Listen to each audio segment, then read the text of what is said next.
আমরা বলেছি যে নির্বাচনের যে তারিখ ঘোষণা হয়েছে এটা আমাদের আমিরে জামাতের যে টাইমলাইন বলেছিল সেটাকে এটা স্যাটিসফাই করে এবং আমরা এই নির্বাচনকে ইতিবাচকভাবে দেখি। কিন্তু নির্বাচনের আগে আমরা যে কয়েকটি দাবি দিয়েছি এই দাবিগুলো পূরণ হওয়া অপরিহার্য। সুতরাং এখন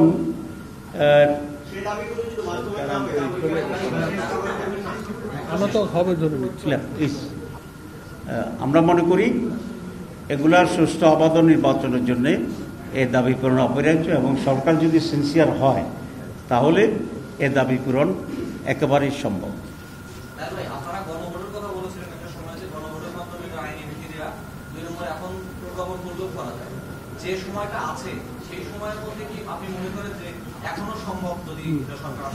জি, আমরা 3টি অল্টারনেটিভ কথা বলেছি এবং যেগুলো আইন কভার করে। এর ভিতরে আমরা তো বলেছি LFO এই সিস্টেম আছে, আমরা বলেছি যে প্রজ্ঞাপন জারি করে এটা করা সম্ভব, আমরা বলেছি এখানে গণভোটের মাধ্যমে এটা সম্ভব। এখানে প্রথম দুইটা ইজিয়ার এবং তেমন কোনো সময় ক্ষেপণ করার কোনো প্রয়োজন নেই। এই দুইটারও একটা গভর্নমেন্ট নিতে পারে।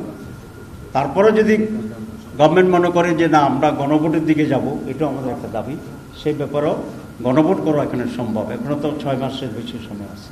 এটা নির্ভর করবে সরকারের সুষ্ঠু নির্বাচন করার ক্ষেত্রে তার কতটুকু আন্তরিকতা আছে।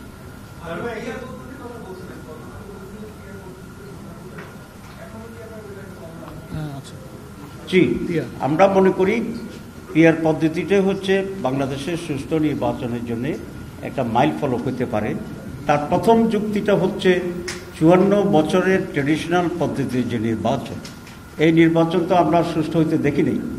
তো সুতরাং ট্রেডিশনাল পদ্ধতির নির্বাচন বাংলাদেশের জন্য উপযোগী নয়। 54 বছরের রিগিং, রাতে দখল, দিনে দখল, কেন্দ্র দখল, রেজাল্ট মাঠে একরকম, ঢাকায় সার একরকম হয়, সব কিছু দুইটা করে। সেই জন্য আমরা মনে করছি PR may be the best alternative for experiments, number 1।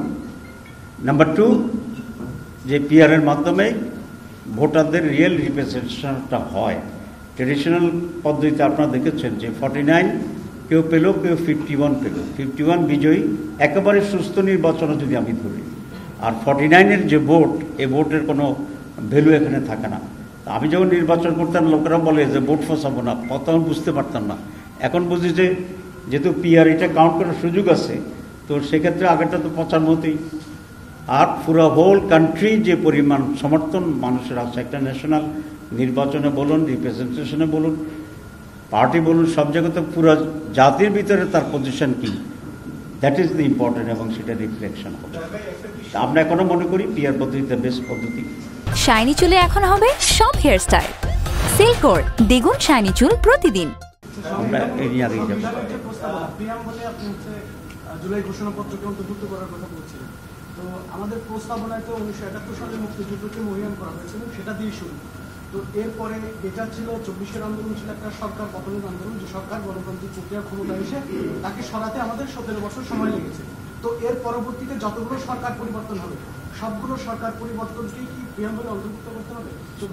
না, সরকার পরিবর্তন আর জুলাইয়ের বিপ্লব এটা কোয়াইট ডিফারেন্ট।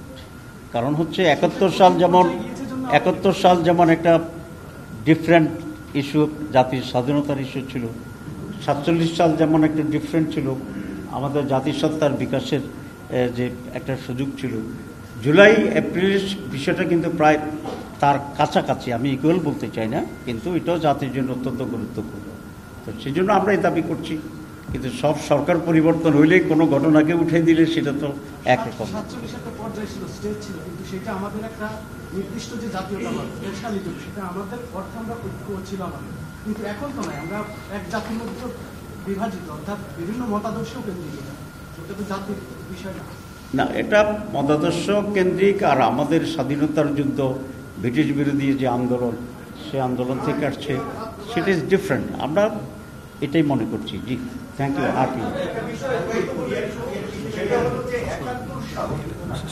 যেই প্লেন গেমটা স্বৈরাচার সরকার খেলতো, যেই গুলিটা রাজাটা, সেটা তো 5 আগস্টের পরে সেই বিষয়গুলো তো একটা দেখতে পেলাম। তো আমরা দেখতে পাচ্ছি সেই একই স্লোগান, একই গুলি 5 আগস্টের পরে সেই গণজাগরণ মঞ্চের যারা ছিলেন তারাই এখন আবার এই 5 আগস্টের পরে ঢাকা বিশ্ববিদ্যালয়ে কটাক্ষ করতেছে, এবং সেখানে আপনাদের বিএনপি ছাত্রদল ছিল, তারাও কিন্তু সেই একই গুলি ব্যবহার করতেছে। ইভেন সবচেয়ে বড় বিষয় তাদের যে সালাউদ্দিন কাদের চৌধুরী, তার ক্ষেত্রে সেটাকে এগিয়ে যাবে। এবং এই যে মানে এবং আরেকটা বিষয় হলো যে 71 সালে কি জামাত ক্ষমতায় ছিল কিনা, বরং জামাত ছিল 6 নম্বর প্রটোকল, আর আওয়ামী লীগ 2024-এ ছিল রুলিং পার্টি। তো এত বড় একটা বড় মাপের প্লেন কেন আপনারা বের করেন, এবং এই যে কালের কণ্ঠ সহ বিভিন্ন কণ্ঠ যেভাবে আপনাদেরকে প্রতিদিন কটাক্ষ করে, এই বিষয়ে আপনারা কি কোনো পদক্ষেপ নেবেন? না, আমরা তারা কেন সেই কথাটি আবার বলে সেটা জবাবটা তারাই দিক, এ ব্যাপারে আমাদের দিকে কোনো ক্লারিফিকেশন নেই।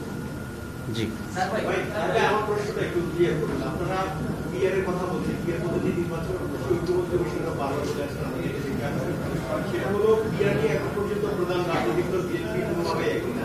এখন নির্বাচনের যেহেতু প্রধান উদ্দেশ্য ঘোষণা করে দিয়েছে, সেই ক্ষেত্রে নির্বাচন কমিশনের এই বিষয়ে কোনো সিদ্ধান্ত দেওয়াই শেষ পর্যন্ত যদি বিয়ারে না হয়, তাহলে আপনারা আসলে নির্বাচনে অংশগ্রহণের ক্ষেত্রে আপনাদের পদক্ষেপ কি হবে? না, আমরা আমাদের দাবি নিয়ে আন্দোলন করব, তারপরে পরিস্থিতি কি হয় কখন সেটা পরের বিষয়। আচ্ছা, যারা ডবল করছেন তারা করবেন না, আর দুটা প্রশ্ন নেব।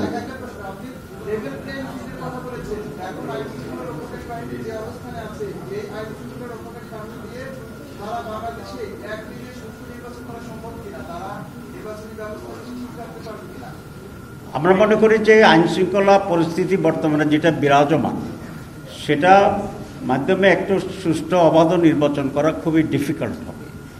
সেই জন্যই এখানে আমাদের পরিস্থিতির উন্নতি করা দরকার, এবং যা যা পদক্ষেপ নেওয়া দরকার সবগুলি নিতে হবে। আমরা কিছুটা ইঙ্গিত এখানে দিয়েছি।